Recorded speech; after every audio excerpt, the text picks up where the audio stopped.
Hey, welcome to My Week After the Show.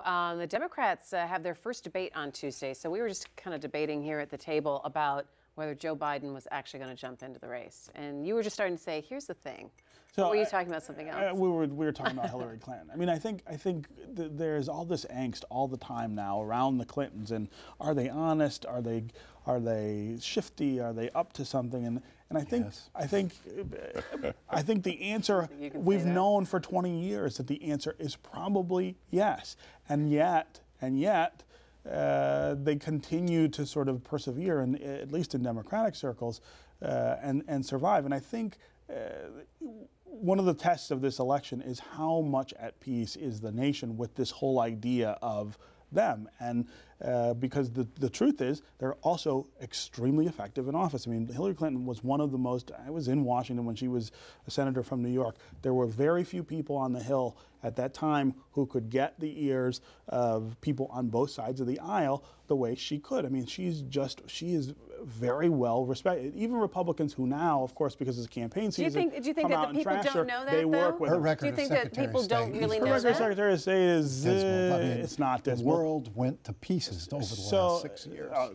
The world went to pieces over the last 6 I don't years. think or you the can world blame was Hillary in Clinton pieces look on at the that. end of the Bush She did not I administration. think that's totally fair. The Iran sanctions, no matter what you think of the Iran deal or treaty, the sanctions that were in place, which she helped negotiate and put in place before that, everybody agreed with that. Republicans were talking about how well they worked. You look at the rise of ISIS and the collapse of Iraq. That's not her fault. Come on. She was Secretary of State. You look at the She wanted to get involved in Syria, of Vladimir and the president did not. Vladimir Putin in Russia. She completely was wrong on the reset with Russia and the backing off of the Eastern European, our support of the Eastern European states. I mean, she's been wrong across the board, as has her president. There's really complicated explanations for the problems that we're having now, and a lot of them have to do with a policy of aggressive preemption over the previous 8 years that did not have the effect. So, that we okay, thought well, They it didn't would. come into office saying we can't do any better. So let me We can't ask you make this: you think They the did. rest of the country? So you think the country in this campaign now will blame her for the state of the world's in today, I think her along with problem- everything else? I think her problems are more basic than that. I mean, she's got honesty problems. I think that's and this is an era in which integrity is a lot more important, perhaps, than it was 20 years ago, or the expectations are a lot greater. You don't have to ask the question. Look at her numbers. She's collapsing. That's what and the she's test is. collapsing for a But lot those of numbers. You've got a socialist who's not even a Democrat is tied with her in the first two Democratic All right, primaries. so let's talk about what we're going to see then in the debate on Tuesday.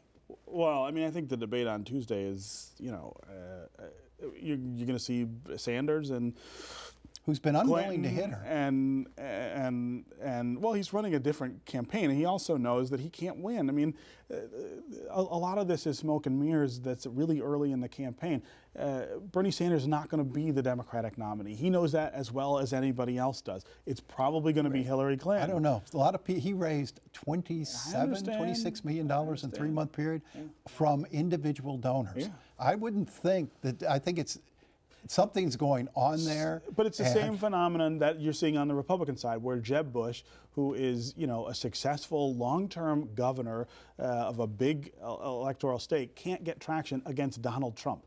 I mean, come on. There's something going on There's something going on across the country. Yes. But I don't think But you think that's going to play out next November? You can't say I have no idea what's going to happen. I don't know. I'm not quite sure. But you can't say nobody thinks he can be president. $26 million, that's more money than this guy raised for every campaign he's run so far. All right, so but the interesting thing about Tuesday is to see whether Joe Biden's going to be sitting on that stage. I don't think he's going to be sitting on the stage. But do you think he will get into the race? I don't think so. So I mean, the thing that you start looking at this point is not just money; it's organization. That's your biggest challenge, right? To run a national campaign successfully, once the primaries start, you got to have significant well-run organizations in many different states. This is why, for instance, Donald Trump is not a serious candidate. He has no organization anywhere. The guy is running a branding campaign on the presidential trail. You look at Hillary Clinton, though. You look at Jeb Bush. You look at Marco Rubio. Those are the people who are starting to build these organizations that don't happen overnight. And so I think if it's not too late for money for Joe Biden, and it might be or it might not be, it's definitely much later in the organization game, and I just don't see it is, but he is vice president, and there's no reason to think that the Obama organization wouldn't help him out. And he's got to be sitting there looking at her numbers every day, getting a little worse. Now you've got the FBI deep into this thing, and people starting to wonder about whether there'll be criminal charges come out of this or not. Okay, but and if you have a campaign hit with a criminal charge, that's a big problem. If not now for Joe Biden, then when? Because it was supposed to be right after Labor Day, and then it was supposed to be the next week, and then the next week. I would be surprised to see him sitting there Tuesday. They've told him that if you make your decision at any point before the debate, you'll be sitting on the stage. I think that would make it very interesting. It would have a Trump factor instead of being like a blip on TV viewership. I think it would be one of the most watched debates. Well, I don't think it'll be blip on TV viewership, though, well, even if Joe Biden's not there. No, I mean, I think the history of these debates. Yeah. I mean, they don't get much traction. I mean, that first the Republican debate had like 10 33 times million the viewers people, those have ever had. I mean, that was the Trump factor, and I think the Biden factor could move a lot of people into watching this. But the bigger question is, can he win? Can he win? I mean, I think does he have a better chance of?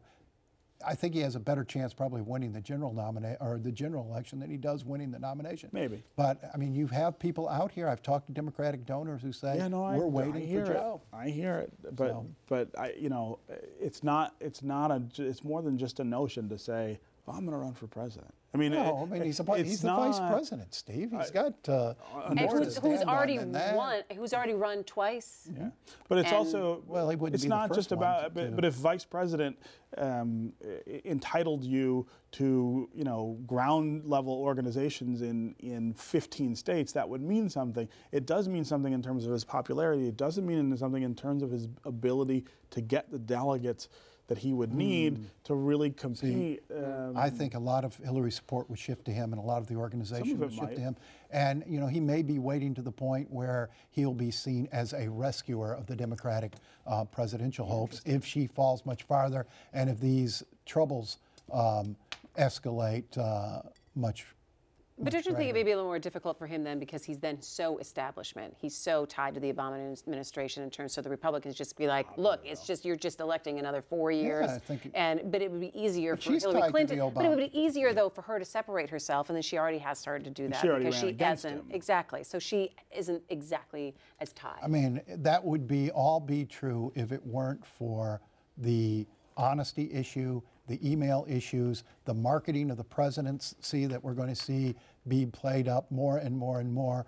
I think she's got some serious problems, and the polls would indicate that. But Nolan, she was on Saturday Night Live and was there's no question There's no question Hollywood's going to give her all the help, but I think she loses some of that if Biden gets in the race. A lot of people like him. I mean, the thing is, Republicans, the one name they have not been able to beat ever at the ballot box has been Clinton, and that means something. I mean, does it mean enough to carry her to the presidency? I don't know, but I would not count her out. Well, you can't count her out because she's going to spend $2 billion. But these problems aren't going away, and the honesty issue only gets worse with every turn of this. All right, well, I fully expect that you guys will be watching on Tuesday night and on Twitter. I haven't been watching these things all that attentively. Yeah, because we wouldn't talk about it on the show. I mean, because that wouldn't be something that we would talk about on the show. You're not supposed to say that. People have expectations. It's not too early. I watch them on Twitter. It's not. Actually, you should follow it on Twitter. It's a lot more fun. He doesn't watch, but it does not stop him from coming in here and being an expert on the day. I'll tell you what happened. He pretends to know a lot about everything. I will tell you what happened. Yeah, right. All right, well, we'll be watching. We'll talk about it next week because Stephen will actually watch it. All right, it's MiWeek after the show. Take care.